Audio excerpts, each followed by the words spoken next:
Você tem noção que um trabalhador plantando remédio na própria casa dele, ele pode pegar até 15 anos de cadeia, fora multa, enfim? No Brasil, para você conseguir acesso a alguma coisa tão fundamental quanto um remédio, foi transformado num labirinto burocrático que envolve coisas como laudo agronômico, autorização da Anvisa, um processo jurídico que pode levar alguns meses, assim. E, é claro, um laudo médico. E eu não digo que esses documentos ou esses procedimentos são descartáveis porque eles são inúteis. Eu trago essas objeções, vamos dizer assim, para destacar a quantidade de barreiras que são colocadas entre um ser humano, um brasileiro, e a relação dele com a própria terra em que ele habita. Esse remédio pode, sim, ser comprado de maneira legal aqui no Brasil. Só que aí você tem que seguir todo o processo legal necessário. Lembrando, para uma coisa que nasce na terra. E com tudo, o preço de tudo isso, assim, o tempo, a falta de incentivo e a estigmatização faz com que o custo disso ultrapasse aquilo que é acessível para a esmagadora maioria da classe trabalhadora brasileira. E aqui eu estou falando de custo não só financeiro, mas o custo de despender o tempo, de despender energia para se dedicar a ter que buscar um advogado, por exemplo, para que ele faça todo esse trâmite, assim. E aqui é importante lembrar, e eu enfatizo, isso não acontece por acaso. Isso não é um erro de projeto ou um caminho mais problemático que está sendo trilhado, não. Isso é um projeto. Ele é intencionalmente estruturado para que seja feito dessa maneira.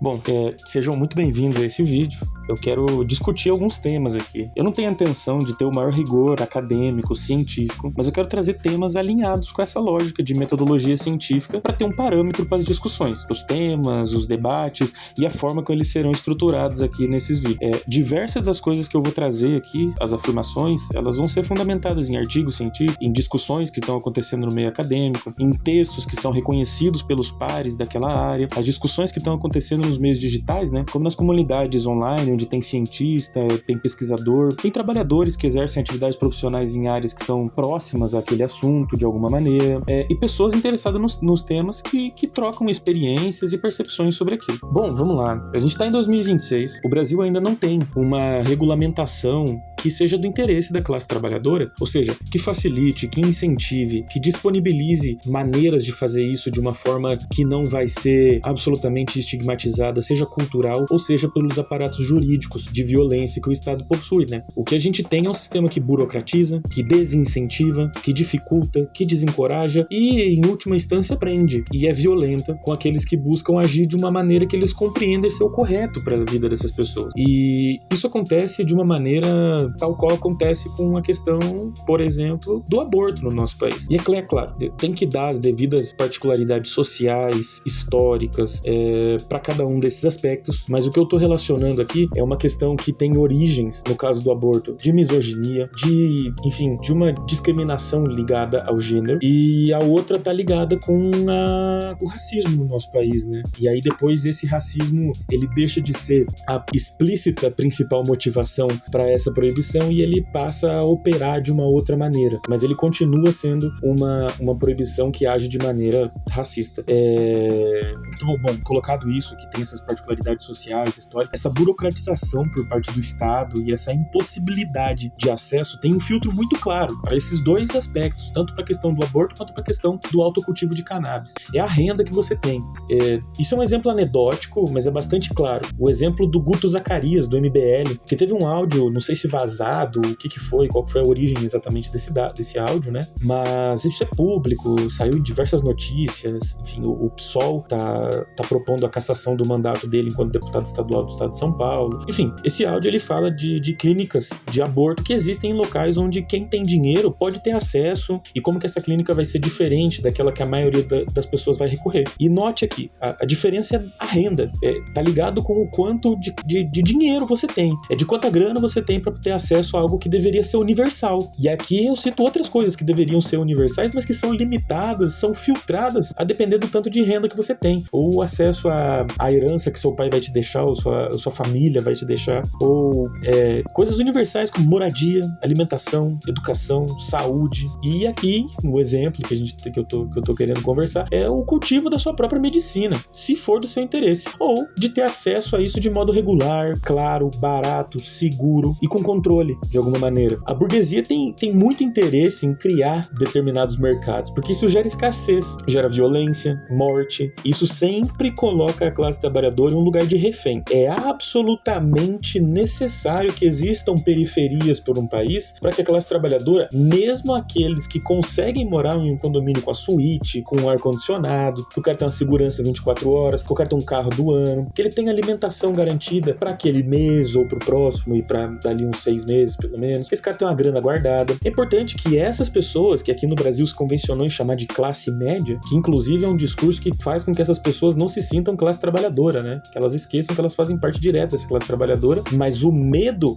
da existência, pela existência das periferias, permanece no imaginário dessas pessoas, porque elas sempre estão ali com a possibilidade de estar naquela periferia, que às vezes ela passa quando ela tá indo pro trabalho, ou que ela ouviu falar, ou que ela vê naqueles jornais esquisitos, assim, que ficam relatando diversos crimes e coisas desse gênero, assim, né, de maneira simplesmente... O Marx trata sobre isso. Isso, de muita maneira, quebra um pouco daquele estereótipo, vamos dizer, de maconha sendo algo que se compra na biqueira, né? Enfim, como se a maconha nascesse na biqueira, né? Mas deixa eu não fugir tanto do assunto, vamos voltar aqui. Mas sem que esse poder seja dado aos trabalhadores, os ganhos que essas lutas podem gerar, eles vão ser sempre condicionados aos interesses do grande capital. Eles vão ser sempre mínimos em relação ao que poderiam ser. Tudo que a classe trabalhadora consegue conquistar dentro do capitalismo é sempre condicionado àquilo que a classe dominante permite que essa classe trabalhadora tenha. Porque não é do interesse da classe dominante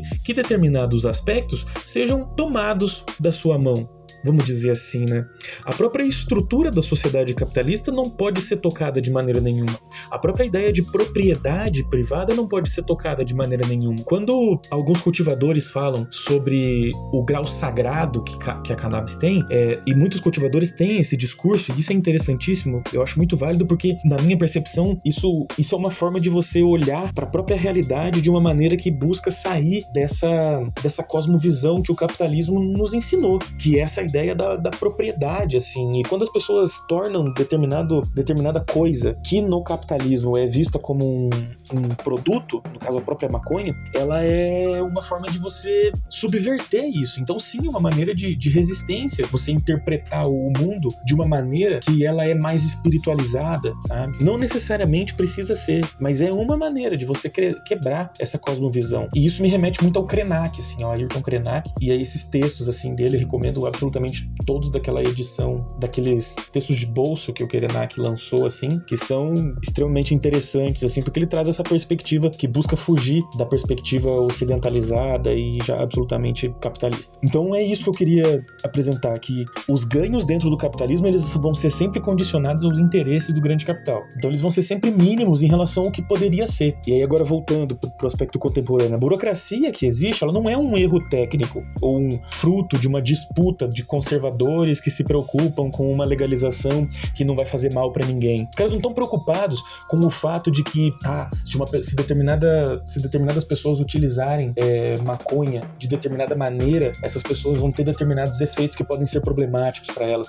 Essas pessoas não se importam com isso de fato, porque se de fato se importassem com isso, a legalização já teria acontecido há muito tempo, para que os estudos acontecessem para entender de que maneira isso acontece, em quem acontece, em qual população isso acontece. E isso fosse verdade, né? O álcool não seria vendido como ele é. Quando eu fosse no mercado, aqui no bairro que eu moro, eu não veria pessoas na rua, bêbadas caídas no chão, ou pessoas que na hora do almoço estão absolutamente travadas de bebida já na rua. Enfim, o corote sendo vendido em tudo quanto é mercadinho de quebrada aí no Brasil, por um preço absolutamente acessível. O dia você consegue ir no mercadinho comprar um negócio por R$1, R$2, R$3. Voltando aqui pra cannabis, né? Essa burocracia, ela serve muito bem para fazer com que a classe trabalhadora não faça aquilo que é do seu próprio interesse. Ela serve para que a indústria continue receitando opioide, Rivotril, codeína, gabapentina, dentre várias outras formas de medicamentos que se apresentam como soluções para problemas que poderiam ser naturalmente estudados, para ver se há a possibilidade de maneiras menos agressivas para tratar essas coisas. Quantos relatos de pessoas que falam que durante boa parte da vida fizeram tratamentos com certos medicamentos que geram diversos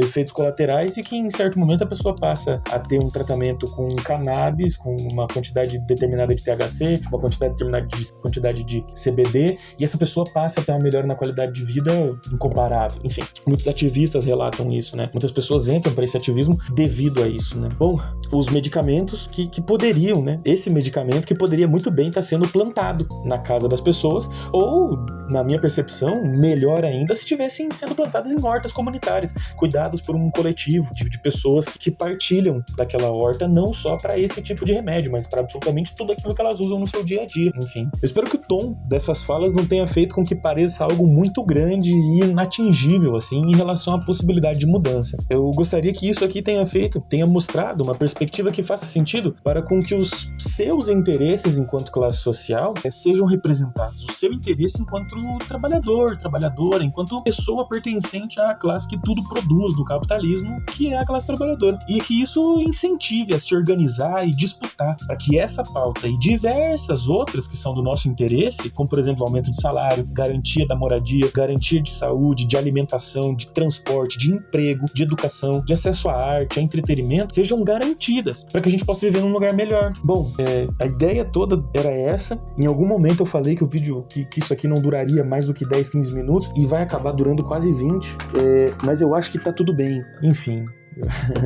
Bom, era isso que eu queria apresentar. Eu sei que fugiu um pouco assim do que eu esperava que seria de duração, no que eu tinha pensado, mas todas as vezes que eu considerava gravar alguma coisa, eu sabia que demoraria muito mais tempo, eu saberia que ficaria muito mais longo. Por essa verborragia minha, eu espero que não tenha ficado muito vazio de conteúdo, mas que tenha dado para expressar algumas coisas. Enfim, é isso aí. Muito obrigado pela atenção. Tamo junto.